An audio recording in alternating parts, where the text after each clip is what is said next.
What's going on, guys? Super Savage 789 here, bringing you guys a video. Now, in the original Dragon Ball series, it's not really spoken about, but Goku murdered like a whole bunch of people. Like, he massacred a whole army just to find a ball that he wanted. You guys can argue that he spared Yamcha, Tien, and Pilaf, but Yamcha never really was in a situation for Goku to kill. Tien wasn't really evil, he was just kind of mean, and the Pilaf gang didn't really present him a threat. He only really started sparing people after Kami's training, where he became more merciful. So what would have happened if Goku spared his enemies ever since the beginning? Would anyone else turn good, or would it present more problems? Find out, now. So to make a change that would make Goku a bit more merciful, we'll say that Goku hits his head just a little bit harder, which made him a little bit more kinder when added to Gohan's influence. This would mean that Goku would eat like Gohan does in the Saiyan saga, where he cuts small pieces off animals that'd be non-lethal for him to eat, like a tail off a dinosaur. The start of the story would go normally, with Goku having unfortunately killed Grandpa Gohan. Goku meets Bulma, and the duo head off to go and find the Dragon Balls. Our first actual change would present itself with the pterodactyl that presented a threat for Bulma, which caused her to wet herself. Since Goku isn't hungry, he doesn't kill the pterodactyl, instead knocks him down to the ground, dazed. Bulma pulls out her pistol to shoot the beast while it's down. However, before she shoots, she gets an idea. Since it can fly, and since Goku just blew up her motorbike, maybe they can control the pterodactyl and make it their own.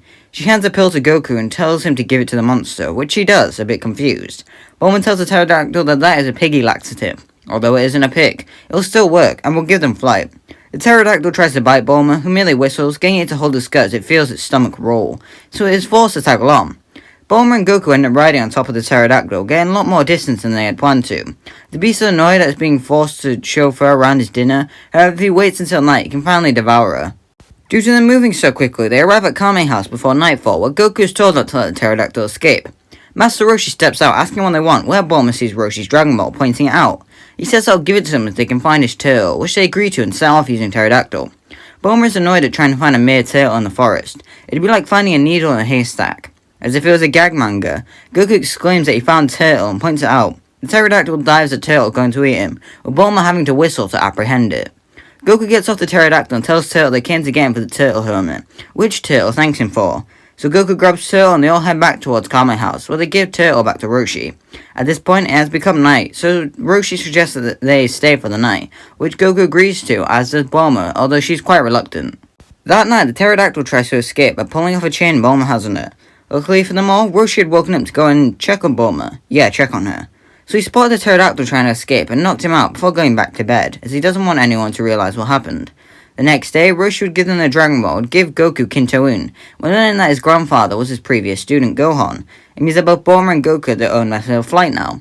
They arrive at Aru village, where they learn about Oolong, and Goku's forced to dress up like a girl, just like normal, to beat him up and recruit Oolong to the crew.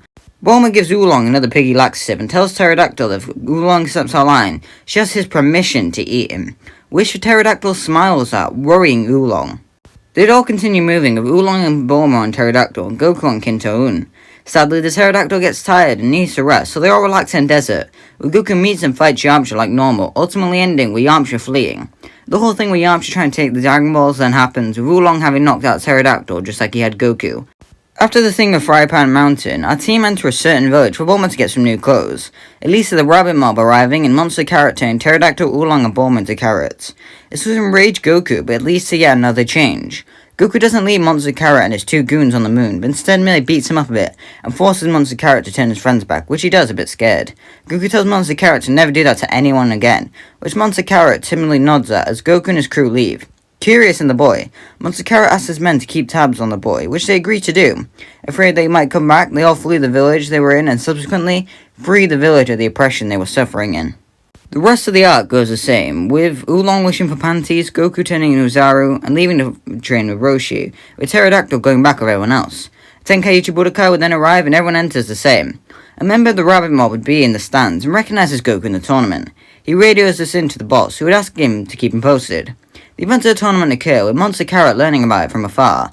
Even after Goku loses, from what he's hearing, Monster Carrot wants Goku to join the rabbit mob, and then they'd be unstoppable, they could get all the money they want. The goon tries to recruit Goku then and there, but he flies away on his cloud before he can. Goku begins his venture with the 4-star ball, where he of course runs into Colonel Silver and his soldiers. Of these, Goku knocks out everyone there, however he does not kill them for obvious reasons. He ends up taking their Dragon Ball and leaves with one of the automated planes, like normal, since they did destroy Kinto-un in this interaction. He arrives in Jingle Village, meets Suno, and ends up attacking Muscle Tower, where he begins to knock everyone out on the bottom floor. He goes up and beats Metallotron, and then fights Ninja Murasaki, where he knocks him out at the end of their fight. He finds General White alongside Eta, and is then dropped down the trapdoor to fight Bouillon. Goku doesn't want to kill Bouillon, as that'd be against his morals, so he asks Eta if he has any ideas what to do. All the while, they have to fend off Bouillon. Bouillon dives at Goku to eat him, with Eta tackling Goku out of the way, leaving a crack in the ground that Goku notices. This gives him an idea as he tells Eta to jump, leaping onto the android in the process. He charges up a Kamehameha and fires it at the ground, causing it to crumble away, making Bouillon fall onto a newly conscious Ninja Murasaki, knocking the pair out in the process. Eta leaps upwards and breaks the ceiling, allowing Goku and Eta to land in front of General White, where, like normal, they save the air by Eta knocking out White, though he doesn't go flying. Goku and Eta leave Muscle Tower, not knowing what to do now. They save the mare, but everyone is still inside and will wake up soon. As they begin to theorize what to do, they see a car rock up and confuse everyone else, as out steps Monster Carrot and two goons, all shivering from the immense cold. They approach Goku and all plead to join the mob, in the weirdly comedic scene. Not knowing what this means, Goku says sure, but he's busy at the moment, wanting to move the tower. To seal the deal, Monster Carrot tells him to allow him as he rushes over to the tower and turns it into a big carrot, which he struggles to hold. Goku thanks him as he gives it to the mare and tells him not to eat it, which they agree to. He didn't technically kill them, so it is a win. With the Dragon Ball in hand, Goku calls to Kinto-un as he flies away, leaving the rabbit mob calling out for him to come back, beginning to chase him down in their car yet again. He's forced to go to West City when the Dragon Radar stops working, and he meets back up with Bulma, who fixes it. They travel to Kame House where they recruit Krillin, and the trio all leave to go find the Dragon Ball in the Pirate's Cave, which happens the same as basically did in canon. When they get back to Kame House and are tied up by Launch, it isn't blue-haired Launch who saves them, but instead it's Monster Carrot and his two goons who arrive to save their new member. Bulma shouts he turned her into a carrot, but when Monster Carrot threatens not to untie her, her whole personality shifts and he frees her. With General Blue on the run, Goku leaves on Kinto-un to chase him down, leaving the rabbit mob chasing after him again. The Dr. Slump crossover occurs, however General Blue's fate is much different. Goku will knock out Blue and ask Rayleigh to make sure he's alright. When he wakes up, which he agrees to as Goku leaves. When Blue wakes up, Arale tells him that she wants to play, leaving General Blue screaming at the torture he'll be placed under for all eternity. Goku arrives at the base of Korin's tower, where he saves Upa and sends Colonel Yellow flying, however again he isn't killed. The Monkey Boy meets Bora and Upa, Tell Pai Pai arrives, kills Bora and incapacitates Goku and all that good stuff. The rabbit mob arrive for the bushes to make sure their boss is okay, and as normal, Goku climbs up Korin's tower. He asks Monster Carrot to look after Upa while he's gone, which he agrees to. Goku gets his Korin training and has his rematch with Tao Pai Pai, the ultimate lead in Tao taking a grenade straight to the face. This makes Goku panic as he realizes that Tao will die. He rushes through the bushes and finds Tao's burned body, making him worry that he's hurt. He picks him up and calls Kinto-un, flying upwards, landing on Korin's tower, asking for a senzu bean quickly. A bit confused, Korin accepts, throwing the bean over to Goku, places his Tao on the ground, and gives him the bean.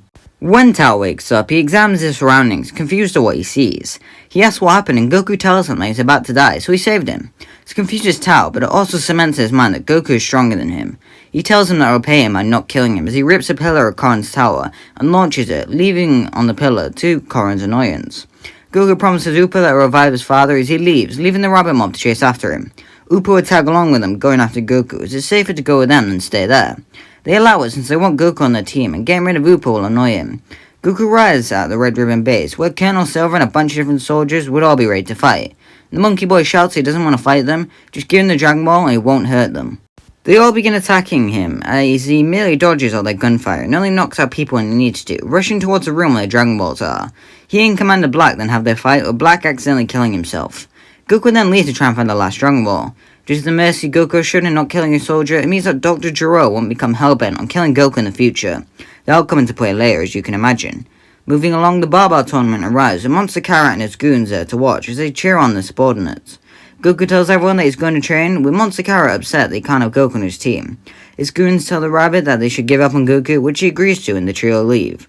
In the 3-year time skip, a couple of things would change. The rabbit mob begin to consume parts of the Red Ribbon Army.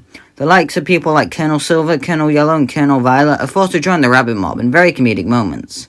They try to recruit General Blue, but when they find him, his brain has been turned to mush, as he acts like if you've seen Toy Story, he acts like Buzz Lightyear from that when he's in Sid's house, where he's dressed up in pretty princess clothes and stuff like that.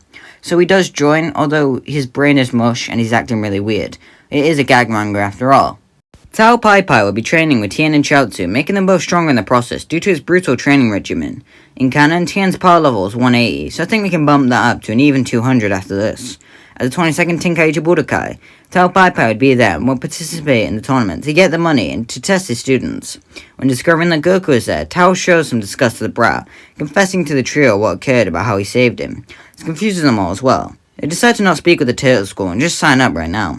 Also, Monster Karo would make some of his high-ranking soldiers sign up for the tournament, like Silver, Blue, and Violet, since he wants the prize money. It means that Man, Wolf, and Pampa are replaced by Tao and Silver, with Violet and Blue being run out in the preliminaries by Tien and Goku respectively.